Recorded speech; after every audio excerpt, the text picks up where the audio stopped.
What's going on, everyone? This is Jay from Premier Gaming Entertainment, bringing you another video today.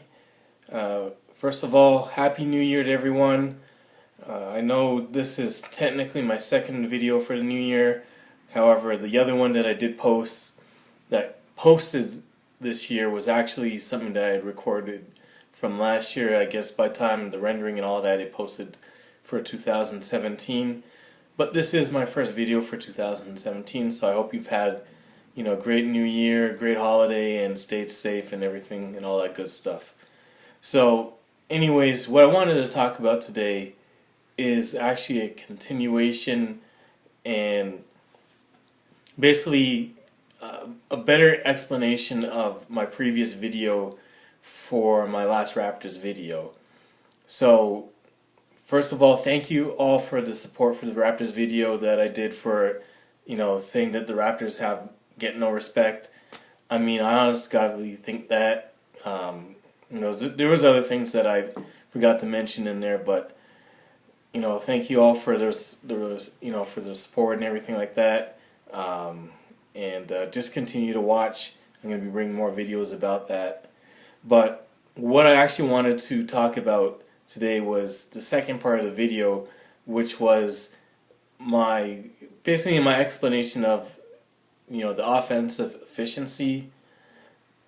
I pretty much said what I said, but I didn't explain it. So I wanted to further explain what I was talking about.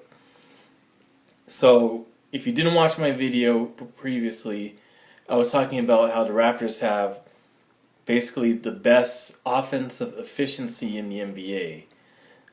At the time of me recording this, we're currently tied for first, but after tonight's game that it looks like we got absolutely smashed by San Antonio, that number is going to dip and we're going to be at second place.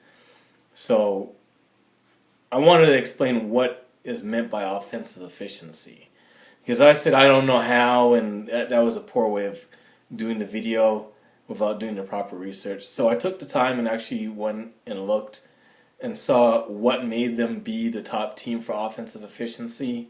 So I just wanted to lay that out for everyone, just so you don't think that I just said it but didn't have any merit behind it.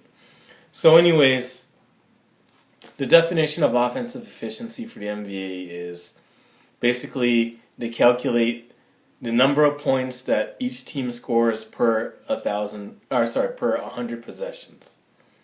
So whatever that number is, like say you don't get 100 possessions per game, they just figure it out per whatever amount you have, and then calculate that out so it would calculate to if they actually did get 100 possessions per game.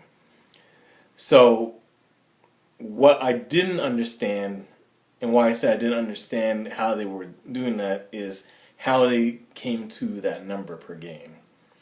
So basically there's different statistical factors that can either have your number go up or go down. And what's caused the Raptors to be number one, number two in the league are the following things. So first, the team is shooting either third or fourth right now in field goal percentage for all teams in the NBA.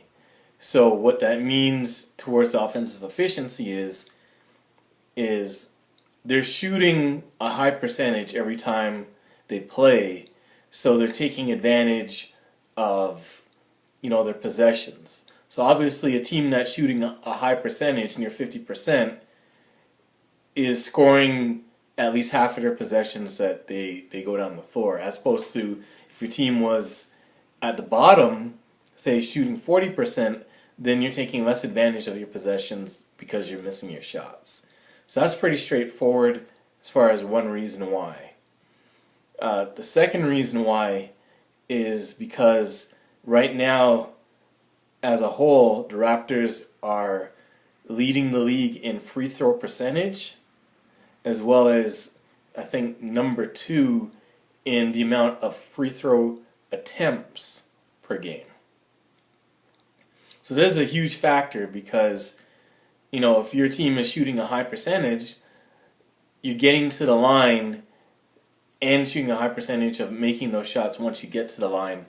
So obviously if you're hitting 2 out of 2 and 3 out of 3 or 1 out of 1 free throws, depending on the situation, those are going to increase your, the amount of points that you're going to get per your possession. If you go to the line and you're splitting a pair, 1 of 2, 1 of 3, 0 of 2, and your free throw percentage is near the bottom, then that means you're not capitalizing on the percentage of times that you have the ball. So that's a huge factor right there. Now the third thing is right now we're either third or fourth in turnovers per game. So because we're not turning the ball over a whole lot, it means that we're efficiently taking care of the ball and not having empty possessions because we're turning it over. So that's it's pretty much a no-brainer as far as that goes. And then also, as a team, we're shooting, I think, either second or third in the league as far as percentage of three-pointers per game. So that means it goes hand in hand with the field goal percentage, but it means that, when we do hit our shots and we hit our threes, we're shooting at a very high percentage. So that's definitely taking advantage of the possessions because, instead of you scoring on, twos, now you're scoring on threes. So it's just an added point per possession. So when you factor all that in, that's allowing the Raptors to have this high offensive efficiency that they're having this year. So do I think they're going to keep that up? I don't know. Because honestly, their style of play is not like, say, Golden State. Like, I could see Golden State keeping this up because, the way that they play is so wide open. They're pass friendly, always, looking to pass the ball. They're running whenever they can. They get a lot of fast break points. The Raptors are not necessarily that type of team. Somehow or another, they're just doing it every night with just shooting the ball very well. So I don't know if they're going to keep that up, but it's a pretty amazing stat that they're doing right now based off of how they've been playing. So I just wanted to share that with you. Now, I did have something else that I wanted to bring up, and if anyone knows the answer to that, please leave it in the comment section below, and let me know why this is. It's an issue that I noticed. I was going to actually make a video about offensive efficiency, explaining it a few days ago, but I just never got around to it. But the reason, what I wanted to ask is, why does the NBA have it where if you're on the road, you're going to play a back-to-back game while you're on the road? That I do not understand. Now, I know that the scheduling could be so much better so that if you're on the road, you shouldn't have to play one night in one city, then fly to the next city and play another game. I mean, that's completely stupid to me. You're telling me that of all the days that they have and all their scheduling, they can't have it that if you're a road team, you can at least get a day between your games. And the reason I bring this up is,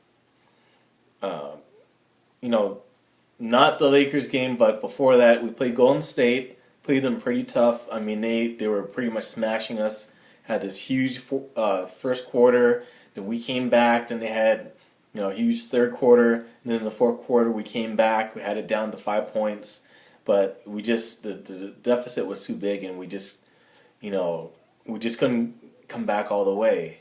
But my thing is I know those guys expended so much energy trying to stay in the game and trying to win the game that when we had our next game the very next day in Phoenix, I'm sure those guys were just spent. So we ended up getting the loss in Phoenix, I mean, ended up being a close game at the end, but there's no way you can tell me that on a given day where these guys are rested, that they're going to lose to Phoenix. I don't care if it's on the road. The only reason they lost that game is because they had to play in back-to-back games on the road. Back-to-back games at home, I can understand. After the game, you just go home, you can rest. I mean, you're still tired, but I mean, at least you can go home. These guys have to travel. So where do these guys really get the rest? On the plane? Because the next day, you know, they have their morning shoot around, then they have to get ready for the game. So they don't really get the rest that they need to properly play the game. So, I mean, it leads to poor quality games. So I understand when coaches like Greg Popovich and Tyronn Lue and you know, other coaches around the league, you know, decide that they're going to just rest players on certain days, you know, on back-to-backs.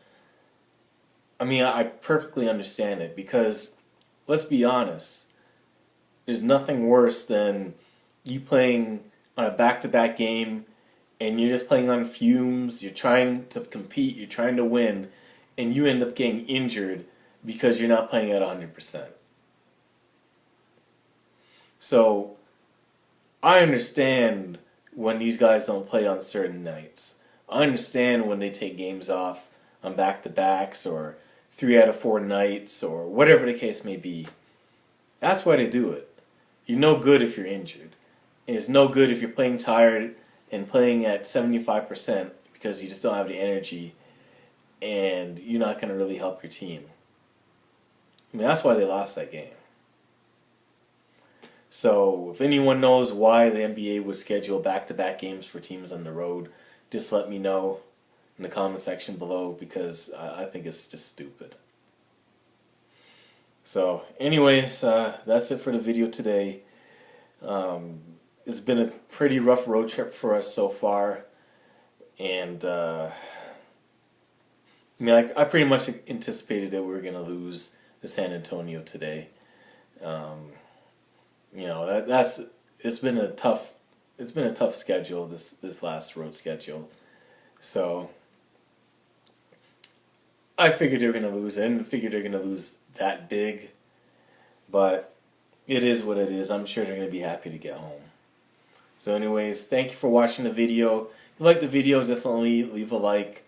You know, and if you have any opinions or anything like that, leave them in the comment section below. Let me know how you feel about the team. If you have things that you want to say or you agree with me or disagree with me, definitely leave a comment in the comment section below. And just to let everyone know, I don't hate DeMar or anything like that or hate his game. You know, I really enjoy watching him play. You know, to me, he has the best footwork in the NBA. You know, best mid-range game in the NBA, I think.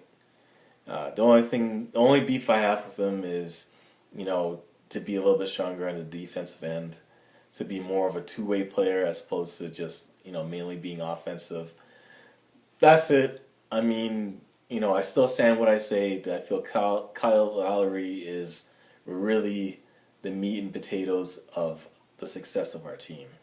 And it was pretty evident in us getting smashed tonight and him struggling. So, trust me, the two go hand in hand. Not to say that we're not going to do, you know, we're not going to do bad if DeMar struggles too. That's obvious because we still need a consistent third scorer.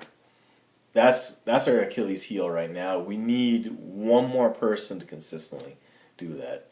There's too many games where it's them in double figures and then nobody else. Everyone else is like 7 points, 6 points, 5 points, 8 points.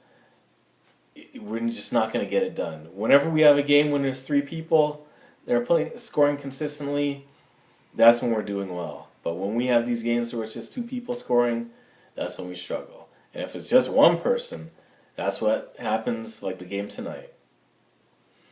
So anyways, thank you for watching. You know, like I said, comment in the comment section below. And if you like my content, definitely hit the subscribe button and subscribe to the channel. I'll definitely be leaving a lot more content about the Raptors because that's my team. Been my team since they've been in the league.